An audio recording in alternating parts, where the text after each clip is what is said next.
Tea கடை பன் போண்டா 10 நிமிஷத்தில் செஞ்சிடலாங்க. ரொம்ப சாஃப்டாக இருக்கும், ரொம்ப டேஸ்ட்டாகவும் இருக்குங்க. எண்ணெய் குடிக்காது.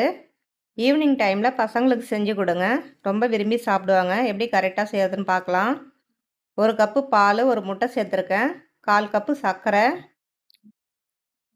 1 பிஞ்ச் சால்ட்டுங்க, 1/4 ஸ்பூன் சோடாப்பு சேர்த்துக்கிறேன். இப்போ நல்லா கலந்து விட்டுக்கலாம். 1 கப்பு மைதா சேர்த்துக்கிறேங்க. மைதாவுக்கு பதிலாக கோதுமை மாவு கூட சேர்த்துக்கலாம், நம்ம விருப்பம்தான். இப்போ நல்லா கலந்து விட்டுக்கலாம்.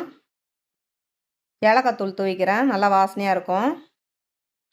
இந்த மாவு தோசை மாவு பதத்துக்கு இருக்கணுங்க. இப்போ நல்லா கலந்து விட்டுக்கலாம். எண்ணெய் சூடானோன்னா கேஸை கம்மி பண்ணிடுங்க. இந்த மாதிரி கரண்டியில் எண்ணெய் இருக்கணும். மாவு ஊற்றிட்டு இந்த மாதிரி சாய்ச்சி விடுங்க. ஒவ்வொரு முறையும் மாவு கரண்டியில் ஊற்றி கொஞ்ச நேரம் பொறுத்து இப்படி திருப்பி விட்டிங்கன்னா அழகாக விழுந்துடும்.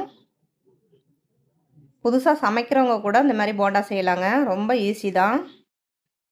நீங்களும் வீட்டில் செஞ்சு பார்த்துட்டு எப்படி இருக்குன்னு சொல்லுங்கள். நம்ம சேனல் பிடிச்சிருந்தா லைக் பண்ணுங்கள். நம்ம இன்னொரு வீடியோவில் சந்திக்கலாம். எல்லா போண்டாவும் ரெடி ஆகிடுச்சு. தேங்க்யூ.